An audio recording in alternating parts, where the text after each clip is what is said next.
the attraction to the world, because you're using the power of God, mind creating, to miscreate, and I'll just put it as miscreate for now, or to create in error, or to make in error, because there's a difference between making or projecting and creating. One only happens in limitation, and the other one is limitless, eternal, and all-encompassing. But it's the same power of mind you're using to make the world seem real as it is the power of mind that you use to create in eternity, in reality. And without another reference point, without an experience of truth, of reality, of eternity, it's really, really full on trying to keep your mind focused on the principles, on your new purpose,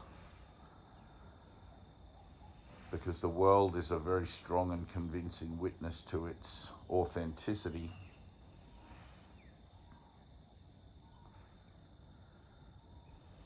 One of the things in the Course in Miracles, one of the things Jesus says is that it really helps to start your day off properly. So before you even get out of bed, you tell yourself the kind of day that you want. Today I would have peace. And you have to set your goal as peace throughout the day. Like, that's it. Peace is going to be your barometer. Your own sense of inner peace is going to be your barometer. And anything that comes along to disturb your sense of inner peace throughout the day is going to be what it is that you apply forgiveness to in your own thinking, not out there in the world. In your own thinking, as an idea of the temptation to believe you are separate from God. But the world will always try to drag you back into its dramas and its troubles and its social agendas and political agendas and religious agendas, financial agendas, all of these things. And it takes a lot of will, it takes a lot of courage as well to refuse to buy into it, to refuse to accept it as your reality. And it's not that you still don't have to deal with it. I mean, you have bills to pay and job to go do and all of that sort of thing. But all of these things fall into the bracket now of under the new purpose, which is healing. And so you learn to see paying your bills perhaps as an idea of no limitation, that God will pay the bills. You know, I always say Jesus pays the bills. Whatever I need to perform my ministry, whatever I need, which isn't very much generally, but whatever I need, Jesus pays the bills. And that's an act of faith as well. But if you're willing to stay open to the possibility of the miracle, then there's no limitation.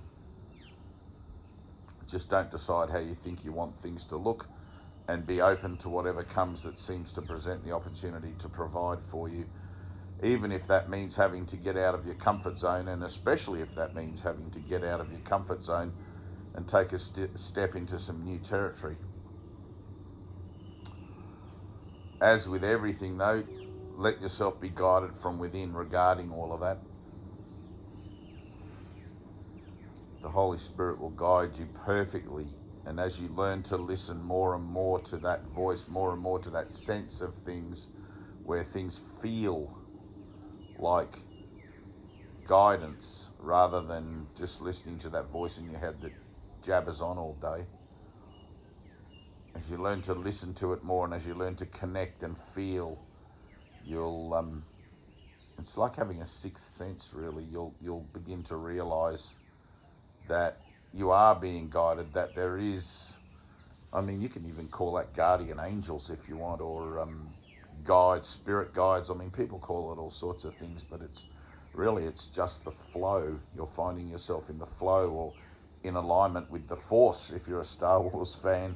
And when you're in alignment with things, everything just does flow. It just comes along, and you'll say, that's funny, I was just thinking about that, or I just needed something like that, and then there it is. And you'll have all these sorts of incidental, seemingly incidental, coincidental.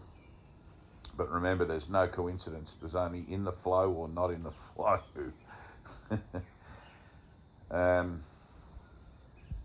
Inner peace. So you start your day perfectly. Start your day. I give my day to God to guide today, right?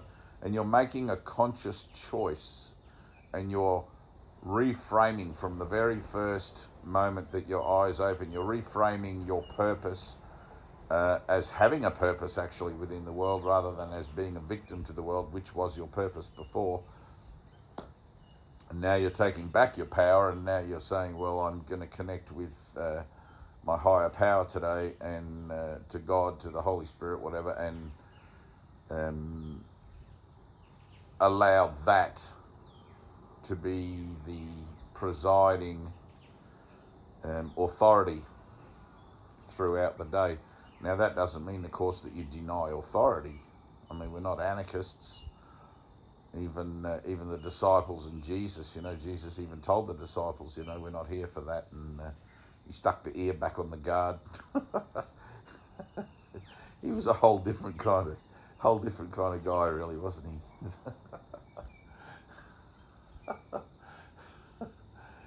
It's funny. Just stick it back on there. Sorry about that. You guys be careful with your swords. It's funny. But it means that overwhelmingly you give authority to God. So when you find yourself in a catch-22 situation, or between a rock and a hard place, the choice you're making is for God, not for your own solution, not for the solution that seems to be coming from your own thoughts. All right? So it's like, all right, let me step back. I don't know what to do here. Let me step back and ask, and the way will be shown, the way will be given. And it always is. Even if it looks like somebody outside of you telling you, hey, you can't do that here, or hey, please go and do that somewhere else. Your only response to anyone for anything ever is going to be yes, wow, and thank you. Right? With the understanding that everything is the will of God. And in that sense, it's not you against the world, it's you as the world, and the acceptance of that, the acceptance of the fact that my mind is creating my reality, and my job is to resist not evil. Evil being, evil's an Aramaic word as well. Let's see, it's also an archery term, I think. Evil, not on target, not right, something like that. It's resist not evil. Resist not the miscreation. You can put it that way. Resist not the dream. Let go of all resistance. Because when you see the as above in eternity, so below on earth paradigm that plays out here, you'll understand that there is only God's will on earth, and the only possible disagreement to that I could ever have would be in my own thinking. But it's my own thinking that's telling me that I'm separate from everyone and everything.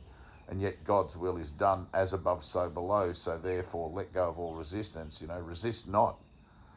That's the whole teaching, really. Resist not. Let go of my defenses. And if you could truly embody that in this moment, here and now, which is where salvation is being held out, where enlightenment is being held out, it's the same thing. If you could truly embody that defenselessness and that surrender, it's like, here I am, Lord. I'm willing to forgive. I'm willing to forgive myself, the world, everything. I don't even know. I don't even want there to have to be anything to forgive. It seems ridiculous. I'm a divine child of God. But yet forgiveness is the means by which we recognize our holiness. It's through those acts of forgiveness, incrementally or all at once. For me it was all at once, and then the following process of purification has also held out and showed me incrementally several collaborative experiences that align with my own process that also reflect my holiness, and that's been really beautiful. Like it's it's just like, I call them postcards from home. letters from home, and every now and again you just dig in and do the work, and boom, something happens.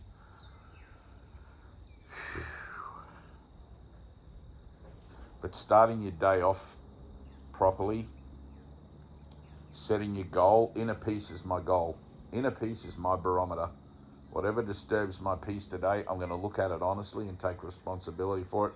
I'm going to accept atonement for it. At one-ment, I'm at one with this. I'm not separate. I'm not a victim. I'm not being bullied. I'm not being hurt by someone else. This is just my old script that I'm now transforming. And some of us have horrific old scripts. I mean, people go to war and get blown up and killed and raped and murdered, and like, man, don't drag your feet. You know, don't drag your feet in this place. I mean, I know I have my laughs about it and how ridiculous it all is and everything, but if you've got karma hanging off your back, if you've got cause and effect relationships that are still out there waiting to come around again,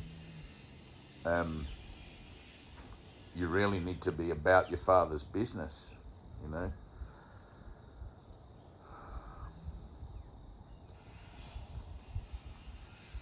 And that, of course, is done through the Holy Spirit, but you need to be about that. You need to be able to see what it is that the world offers. You know, Jesus says in the Course, anything that you think you want in the world can and will hurt you.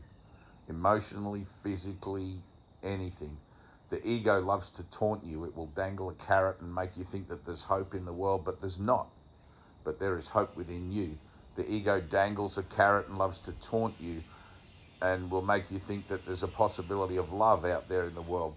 There's not, but there is love within you, right? It's like the old saying, if you don't learn to love yourself first, then how can you learn to love anyone else? How can you love anyone else?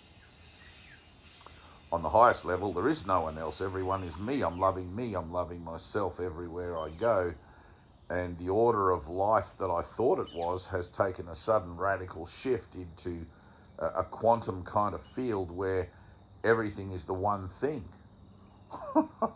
Appearing as different things. You know, this woman or this man or this relationship seems to be better to me than this one or that one or whatever, and I feel more loved in this one than I did in the other one. It's like that's because each relationship holds out a different lesson for you to learn. And you never know what loop you're on. You never know what cycle you're on, what progress you've made and all that sort of stuff. You know, so just be aware if you want something out in the world, you know, it's love it. The version of love that the world holds out isn't love, it's murder. And you're probably not going to want to hear that from me, but if you can see the idea to join in a loving romance here is an idea to join in, if I take it to the nth degree, till death do us part. You know, like it's signing on the dotted line. But seen rightly, every physical relationship that involves the use of the body as what it is that brings a sense of fulfillment to oneself. And we're always looking for that perfection in other people, situations, possessions, things, rather than within ourselves, you know. But the whatever I think I see in someone else, and I say, oh, this is love because this person makes me feel something, makes me feel a certain way. Well, it's an agreement to engage in specialness where one person offers something that another one doesn't, and therefore separating out different people in different situations and circumstances, which again is separation. You know, and I'm not saying that you won't have a long and happy relationship with somebody in the world, but if you can't have that same long and happy relationship with absolutely everybody in the world, then it's a special relationship and it's not actually love, it's separation, which separation is death. You know, everything here is underlined by death. It's joining in an idea of death and verifying death through that relationship. No matter how good it seems, it's just lipstick on a skeleton.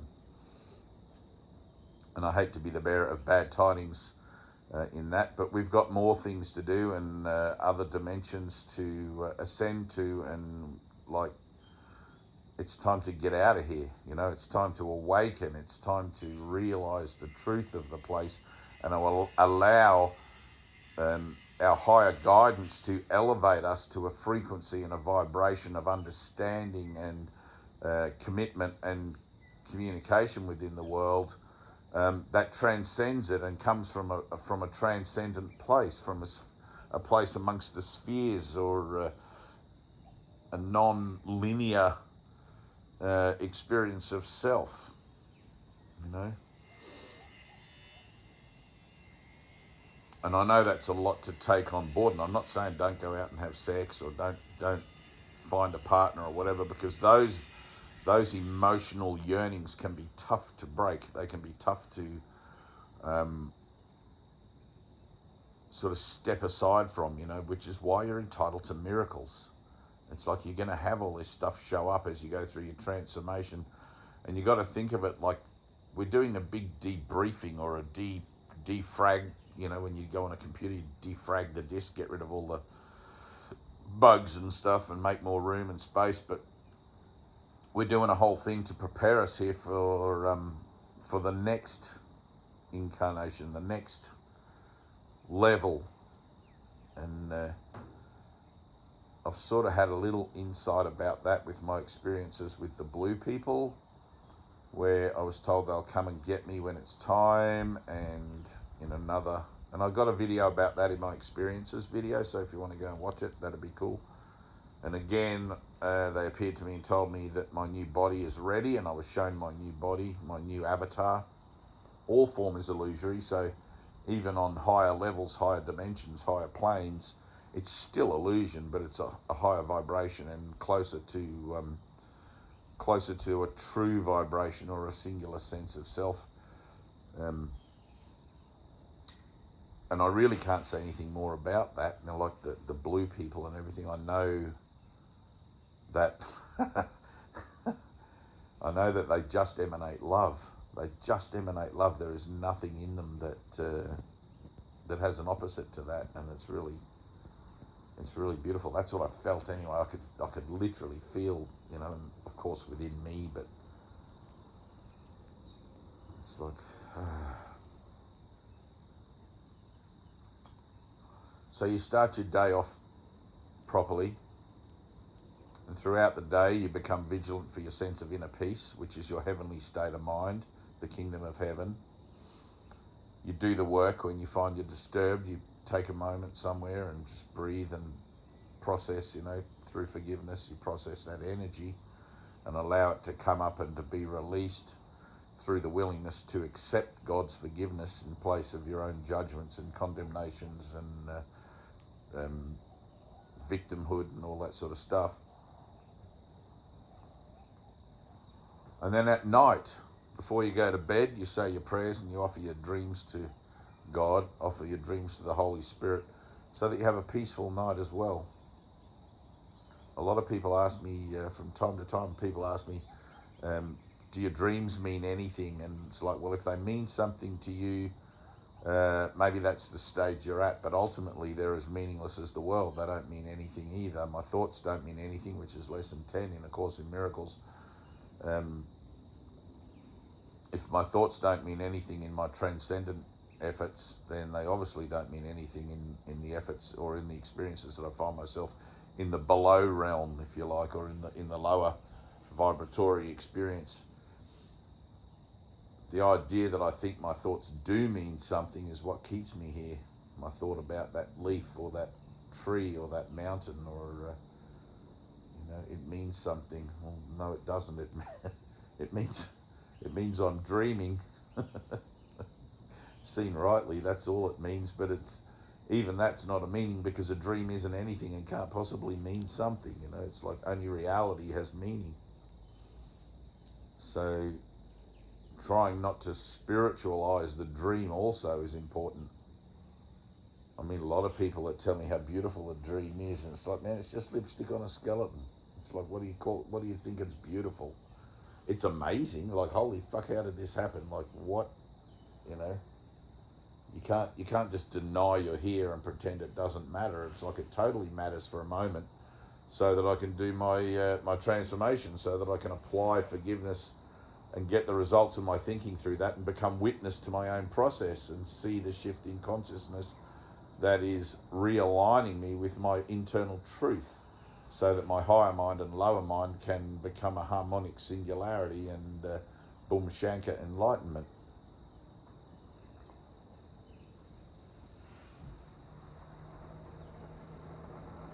But you offer your dreams to God or to Jesus. Offer them to Jesus. You know, Jesus says in the Course, I stand halfway between man and God in case your prayers fail temporarily. And I've had many times in prayer where I've got up off my knees and realised how half-hearted I was. Always got up and thought, that wasn't very heartfelt, that wasn't so sincere, I could have done better than that. And then there's been times where, you know, and when I say done better, I mean dig deeper, find more honesty about it, find more integrity about it. And that has a lot to do with allowing yourself to feel the thing that's pushing you to prayer, the pain or whatever it might be. Allow it to take you to that place where you can pray honestly. You know, if your pain pushes you one way, allow your pain to be an equal force through prayer pushing the other way. And you kind of get to the end of your pain in prayer. It's like, I can't feel this any deeper, Lord, but I want it done.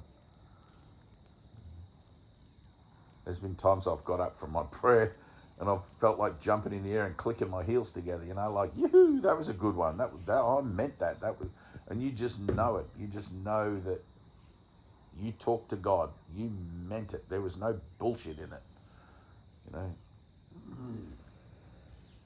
Or there was so little bullshit that, you know, it got through. But, there's a whole section on prayer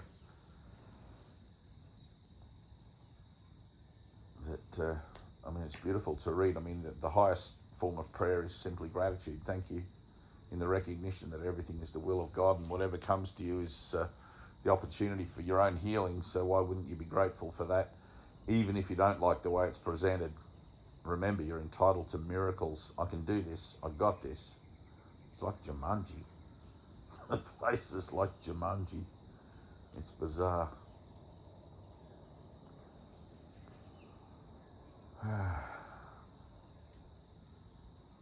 Okay. Well, thank you, everybody. Thank you, me, self, showing up as multiple forms of cooperation. I really appreciate it. I mean, the most important thing on the planet is salvation. Religion got it wrong. Jesus made a perfect demonstration 2,000 odd years ago. Since then, it's been corrupted, and religion got it wrong. I've been to services in churches where they've got it right, but by and by, the mainstream religions, they got it wrong. The message gets corrupted so it can be understood, and God can be made into something that resembles man-like faculties, human-like faculties, which it isn't. God is beyond human understanding. God just is.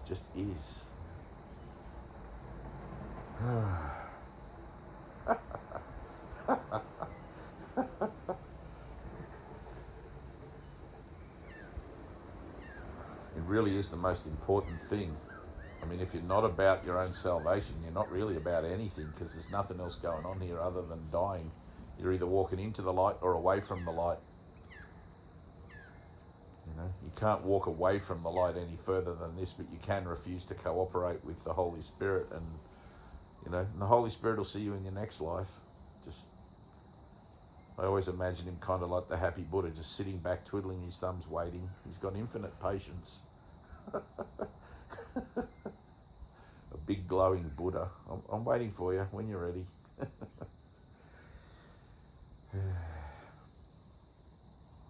So, all right, the time for waiting is over. Let's get to it. Lesson 1. Nothing I see means anything. Nothing I see means anything.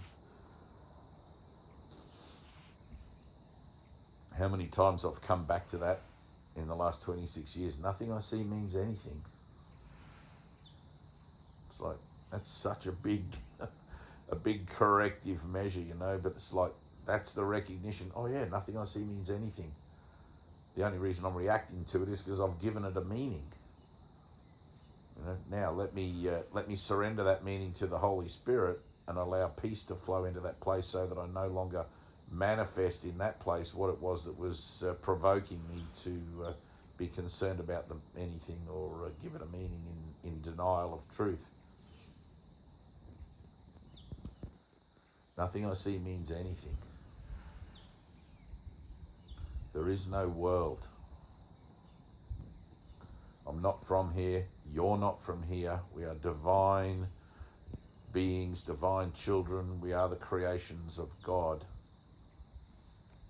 And we need be fooled no longer by the appearances of form and time and space. And we can enter into the here and the now of our total surrender to the Holy Spirit for the healing of our mind that believes in separation from Source, from God. If you've got to go into the desert and draw a circle to do that, then God bless you. I mean, whatever it takes, by your faith alone shall you enter the kingdom. That's it. I love you. I love you, and Tina loves you, and we are very grateful for your participation and your collaboration with us in joining together. And there is a huge global fraternity now of underground kind of Course in Miracles groups and people online and whatever, and you'll find different teachers teaching from wherever they're at, and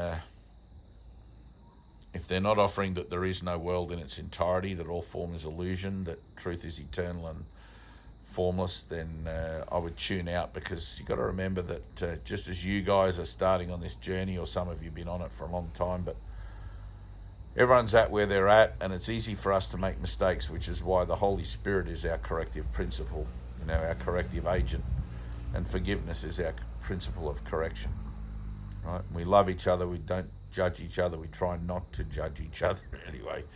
It gets a little tricky, we're so habituated to it, but don't judge yourself for judging yourself, you know, and don't judge yourself for judging others. Just let it go. Let it go. Whoops, made a mistake. Whoops, all right, I'll start again here and now. Boom. All right? Don't feel guilty. You don't need that. The only reason anyone ever feels guilty is because they want to, but that's complete arrogance. If God doesn't see you as guilty, then what the hell? I think I've got more authority over how I should see myself than God, my creator. How arrogant am I really? And it doesn't mean you won't feel guilt, but offer it up. You know, offer everything up to the Holy Spirit. Take this, anything that disturbs your peace of mind, anything that's not perfect love, perfect calm. All right. Thank you for the donations. We've got, I think we've got about 1,200 Australian dollars now, in 500 and something American anyway. I think you guys in America, our dollar's only half, or nearly half of your dollar or something. But anyway, we're getting there. We're getting there. I've got to start work on the cover of the new booklet. Apparently I made a spelling mistake in the old cover. Thank you. Peace.